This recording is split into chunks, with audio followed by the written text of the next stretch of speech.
ఆంధ్రప్రదేశ్ కీర్తి కిరీటంలో మరో మణిహారం చేరనుంది. దశాబ్దాల ఉత్తరాంధ్రల కలని మాజీ సీఎం జగన్ సాకారం చేశారు.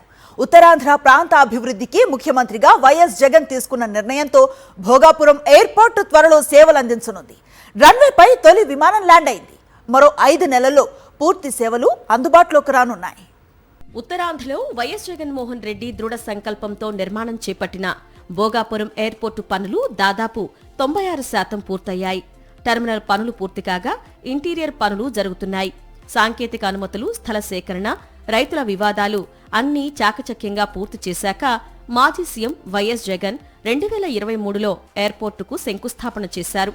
అప్పటి నుండి ఎటువంటి ఆటంకం లేకుండా ఈ పనులు నిర్విరామంగా సాగాయి. ఈ ఎయిర్పోర్ట్ను జీఎంఆర్ సంస్థ నిర్మిస్తోంది. ప్రయాణికులకు ఒక అంతర్జాతీయ అనుభూతి కల్పించేలా శ్రద్ధ తీసుకున్నారు. మరోవైపు టెర్మినల్లో ప్రయాణికుల భద్రతపై కట్టుదిట్టమైన ఏర్పాట్లు ఉన్నాయి. 2023 మే నెలలో వైఎస్ జగన్ శంకుస్థాపన చేసిన ఈ ప్రాజెక్టు ఈ ఏడాది జూన్లో పూర్తిగా వినియోగంలోకి వస్తుందని అధికారులు ప్రకటించారు. దేశంలో అత్యంత ప్రతిష్టాత్మకంగా ఈ ఎయిర్పోర్టు నిర్మాణం జరుగుతుందని జీఎంఆర్ సంస్థ ప్రకటించింది. తూర్పు తీరంలో విపత్తులను దృష్టిలో పెట్టుకుని ఎయిర్పోర్టు నిర్మాణం చేపట్టారు. అలాగే ఇక్కడి సంస్కృతి, సంప్రదాయాలు ప్రతిబింబించే విధంగా టెర్మినల్లో ఆకృతులు పొందుపరిచారు. హుదూ తుఫాన్ యొక్క ఎలాగైతే జరిగిందో దాని యొక్క చూసుకొని మేము ఈ బిల్డింగ్ 275 km/h డిజైన్ చేసాం విండ్ లోడ్కి.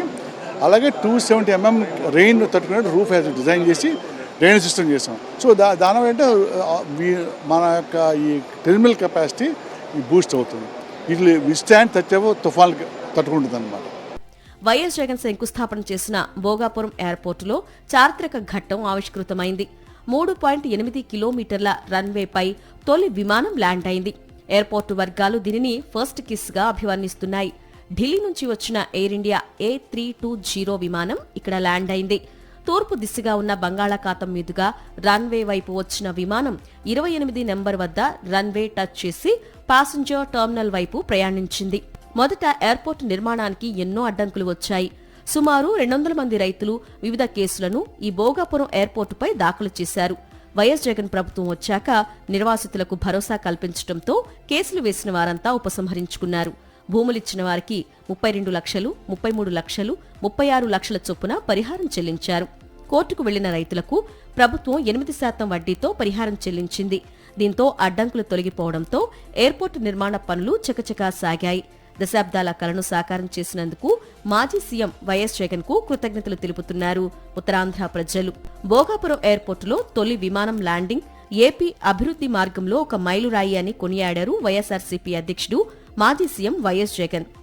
విజన్ వైజాగ్ లక్ష్యాన్ని సాధించే దిశగా కీలక అడుగు పడిందన్నారు. ఎయిర్పోర్టు నిర్మాణంలో అసాధారణ కృషి చేసిన జీఎంఆర్ గ్రూపునకు హృదయపూర్వక అభినందనలు తెలిపారు. తమ పాలనా కాలంలో వేగవంతమైన అనుమతులు సాధించామన్నారు. ఎయిర్పోర్టు నిర్మాణం కోసం భూములిచ్చిన వారి పునరావాసం, భూసేకరణ కోసం 960 కోట్లు ఖర్చు చేసి ప్రాజెక్టుకు బలమైన పునాది వేశామన్నారు. ప్రాజెక్టు ప్రధాన పనుల్లో గణనీయమైన భాగం అప్పుడే పూర్తయిందన్నారు. తాము చేసిన కృషి ఇవాల్టి ఈ కీలక మైలురాయికి ముఖ్య కారణమన్నారు. విశాఖ పోర్టును భోగాపురం ఎయిర్పోర్టుతో అనుసంధానించే బైపాస్ జాతీయ రహదారి ప్రాజెక్టుకు 2023 మార్చిలో గడ్కరీ ఆమోదం తెలిపి ఎంతో సహకరించారని గుర్తు చేశారు వైఎస్ జగన్.